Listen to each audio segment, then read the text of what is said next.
Analizando detenidamente las distintas partes de la serie de las bienaventuranzas, nos encontramos en primer lugar con la expresión enigmática de los pobres de espíritu, que tantos han intentado descifrar. Esta expresión aparece en los rollos de Qumrán como autodefinición de los piadosos. Estos se llamaban también los pobres de la gracia, los pobres de tu redención o simplemente los pobres. Con estos nombres expresan su conciencia de ser el verdadero Israel. De hecho, reconocen con ello tradiciones profundamente enraizadas en la fe de Israel, en los tiempos de la conquista de Judea por los babilonios. El 90% de los habitantes de la región podía contarse entre los pobres. Dada la política fiscal persa, tras el exilio se volvió a crear una dramática situación de pobreza. La antigua concepción de que al justo le va bien y que la pobreza es consecuencia de una mala vida, relación entre la conducta y la calidad de vida, ya no se podía sostener. Ahora, precisamente en su pobreza, Israel se siente cercano a Dios. Reconoce que precisamente los pobres, en su humildad, están cerca del corazón de Dios, al contrario de los ricos con su arrogancia, que solo confían en sí mismos. En muchos salmos se expresa la devoción de los pobres, que de este modo fue madurando. Ellos se reconocen como el verdadero Israel. En la piedad de estos salmos, en ese profundo dirigirse a la bondad de Dios, en la bondad y en la humildad humanas que así se iban formando, en la vigilante espera del amor salvador de Dios, se desarrolla esa apertura del corazón que ha abierto las puertas a Cristo. María y José, Simeón y Ana, Zacarías e Isabel, los pastores de Belén, los 12 llamados por el Señor a formar el círculo más estrecho de los discípulos. Todos pertenecen a este ambiente que se distancia de los fariseos y saduceos y también de Qumrán, no obstante una cierta proximidad espiritual.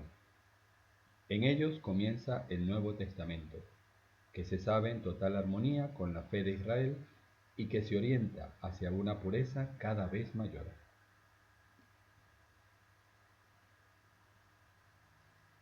Aquí también ha madurado calladamente esa actitud ante Dios que Pablo desarrolló después en su teología de la justificación. Son hombres que no alardean de sus méritos ante Dios.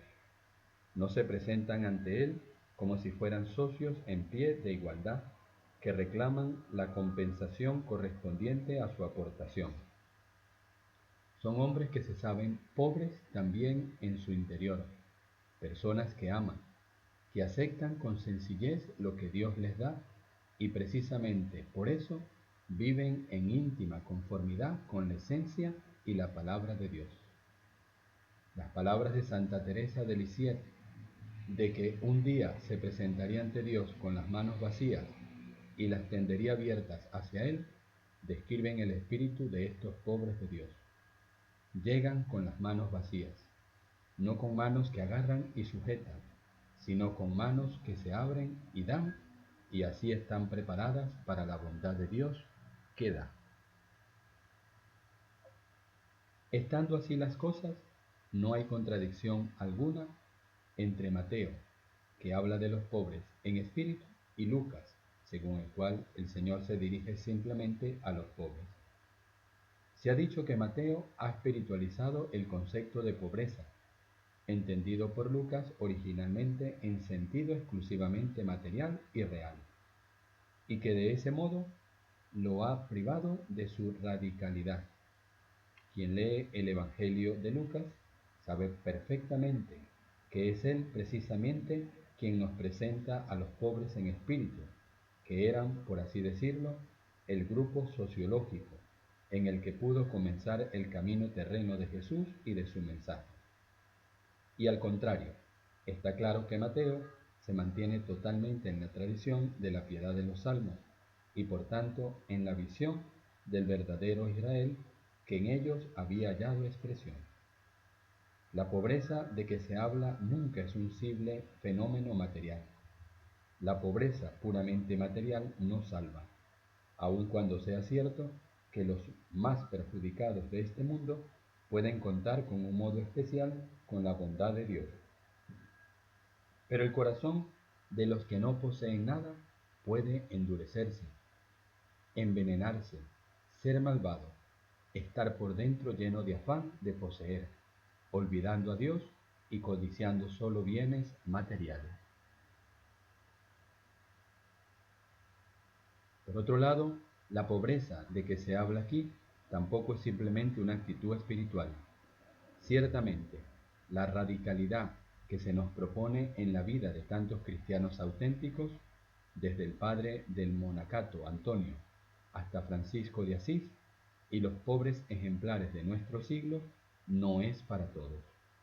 Pero la Iglesia, para ser comunidad de los pobres de Jesús, necesita siempre figuras capaces de grandes renuncias. Necesita comunidades que le sigan, que vivan la pobreza y la sencillez, y con ello muestren la verdad de las bienaventuranzas para despertar la conciencia de todos, a fin de que entiendan el poseer solo como servicio y frente a la cultura del tener contrapongan la cultura de la libertad interior, creando así las condiciones de la justicia social. El Sermón de la Montaña, como tal, no es un programa social, eso es cierto, pero solo donde la gran orientación que nos da se mantiene viva en el sentimiento y en la acción, solo donde la fuerza de la renuncia y la responsabilidad por el prójimo y por toda la sociedad surge como fruto de la fe, solo allí puede crecer también la justicia social. Y la Iglesia, en su conjunto, debe ser consciente de que ha de seguir siendo reconocible como la comunidad de los pobres de Dios.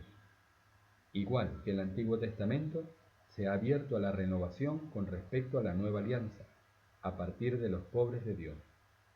Toda nueva renovación de la Iglesia puede partir solo de aquellos en los que vive la misma humildad decidida y la misma bondad dispuesta al servicio.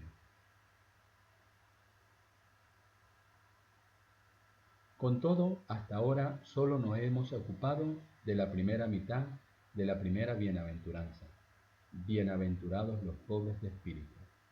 Tanto en Lucas como en Mateo, la correspondiente promesa es vuestro, de ellos es el reino de Dios, el reino de los cielos.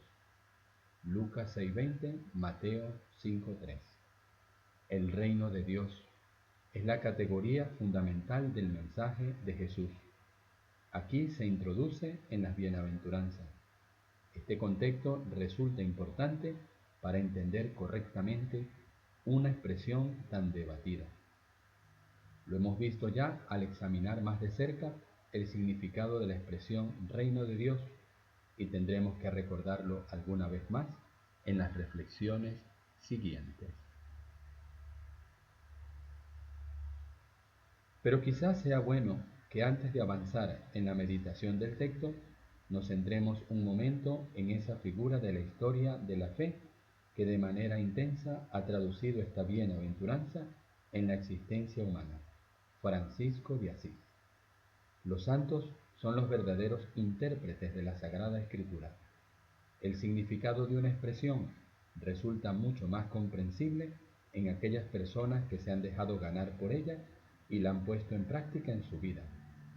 La interpretación de la Escritura no puede ser un asunto meramente académico, ni se puede relegar a un ámbito exclusivamente histórico. Cada paso de la Escritura lleva en sí un potencial de futuro que se abre solo cuando se vive y se sufre a fondo sus palabras. Francisco de Asís entendió la promesa de esta bienaventuranza en su máxima radicalidad, hasta el punto de desposeerse de sus vestiduras y hacerse proporcionar otra por el obispo como representante de la bondad paterna de Dios que viste a los lirios del campo con más esplendor que Salomón, con todas sus galas. Mateo 6, 28 siguiente. Esta humildad extrema era para Francisco sobre todo libertad para servir, libertad para la misión, confianza extrema en Dios que se ocupa no solo de las flores del campo, sino sobre todo de sus hijos. Significaba un correctivo para la iglesia de su tiempo, que con el sistema feudal había perdido la libertad y el dinamismo del impulso misionero. Significaba una íntima apertura a Cristo, con que mediante la llaga de los estigmas se identifica plenamente, de modo que ya no vivía para sí mismo, sino que como persona renacida vivía totalmente por Cristo y en Cristo. Francisco no tenía intención de fundar ninguna orden religiosa, sino simplemente reunir de nuevo al pueblo de Dios para escuchar la palabra, sin que los comentarios eruditos quitaran rigor a la llamada.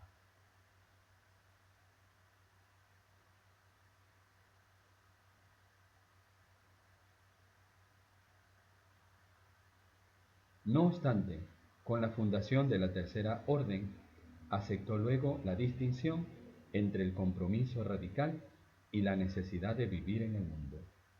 Tercera Orden significa aceptar en humildad la propia tarea de la profesión secular y sus exigencias, allí donde cada uno se encuentre, pero aspirando al mismo tiempo a la más íntima comunión con Cristo, como la que el santo de Asís alcanzó. Tener como si no tuviera. 1 Corintios 7, 29.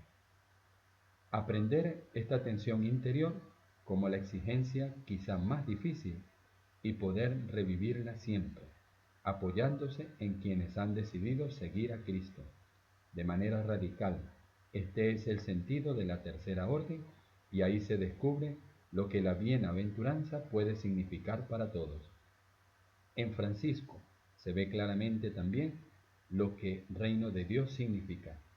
Francisco pertenecía de lleno a la Iglesia y al mismo tiempo figuras como él despiertan en ello la atención hacia su meta futura, aunque ya presente.